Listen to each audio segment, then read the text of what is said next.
Une signature qui scelle l'essor de la validation du plan de travail et budget annuel PTBA du projet Picagel pour l'exercice 2022. Ce plan de travail a été adopté à l'unanimité par les membres du comité provincial de coordination et de suivi du projet Picagel. Estimé à 27 204 357 $ américains, c'est un PTBA innovateur car il prévoit plusieurs activités, entre autres la réhabilitation des routes et des dessertes agricoles, les aménagements hydro-agricoles de plus de 300 hectares dans la plaine de la Ruzizi avec Inops et 900 hectares avec Ricolto. La construction de plusieurs infrastructures d'intérêt communautaire, notamment les centres communautaires de transformation de manioc, de mini-minoteries, des rizières, pour ne citer que cela. Le ministre provincial de l'Agriculture au Sud Kivu avait déjà circonscrit son souhait. Mon souhait le plus ardent est de voir l'implication des responsables de cette composante d'intégration régionale, de travailler en harmonie, notamment avec Ricolto,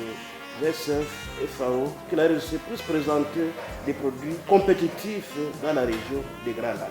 J'ai appelé aux partenaires de mise en œuvre, chacun ce qui les concerne, de doubler encore une fois les efforts d'une manière considérable pour l'atteinte de ces objectifs. Pour l'expert en gestion des projets au Picagel venu de Kinshasa, une série d'activités sera effectuée à travers les composantes du programme, dont notamment le développement des chaînes de valeur agricoles. Avec les contrats des partenaires, et maintenant nous venons d'en finir avec la validation du PTBA au niveau du Sud Kivu avec les CPCS.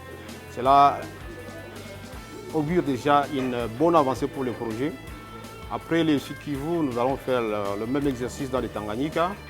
Et donc la demande que nous sommes en train de faire aux partenaires et à toutes les parties prenantes, c'est maintenant de travailler la main dans la main, de mettre tous les tonus dans la mise en œuvre des activités pour que nous puissions atteindre les résultats que nous avons planifiés et voir dans quelle mesure demander si c'est possible une autre rallonge au cas où on n'arrivait pas à terminer tous les fonds qui existent au sein du projet.